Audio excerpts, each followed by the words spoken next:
এই পৃথিৱীত থকাৰ অধিকাৰ নাই। কিয় ধাৰ দিলো ইয়াক?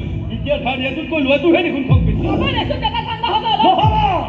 বিশ্বামিত্ৰ দুৰ্বাসা মোৰ পূৰ্বপুৰুষ খংৰ যেনেকে চলি আছে, শিৰা উপশিৰা কঁপিছে, ডম্বৰু বাজিছে মোৰ খঙত।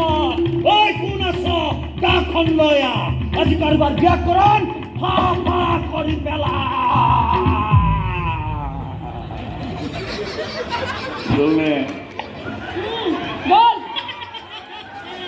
নগৈ পাৰে নে?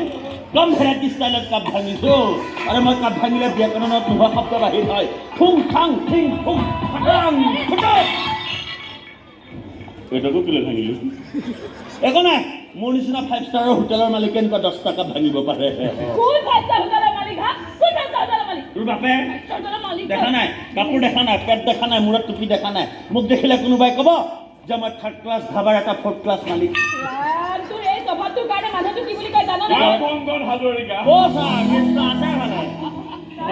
কিয় আলোচনা কৰি আছো? দেউতাৰ এই গানৰ চখে শেষ কৰি দিছে আমাক। সুদলৈ টকা আমি বজাৰ কৰি ফ্ৰীতে গান ধৰিব গ্ৰাহকক খুৱাই। এই গান ধাবাৰ নামটো মই সলাম। এতিয়া দেখিছে নুশুনা ভাও ধৰিছে।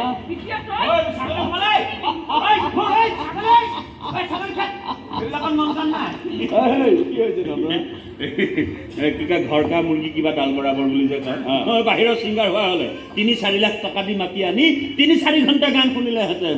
লাগিলে মুখত অসমীয়া ফুটকে বা নুফুটকে। থোৱাটো গানৰ কথা। প্ৰিয়দৰ্শনী আহিছে প্ৰবজন শেষ কৰি। এই কেইদিনতে তাৰ পষ্টিং হ'ব।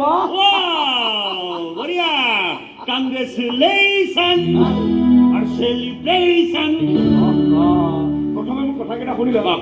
চা আজি ৰাতি ভাত সাজ তহঁত দুটাই আমাৰ ঘৰতে খাবি। সিজোৱা বৰালি মাছটো হ'ব মই যি বনাও তাকে খাব লাগিব। না বৰালি মাছ মই তোক মাতিছো খাবলৈ, যি বনাও তাকে খাব লাগিব।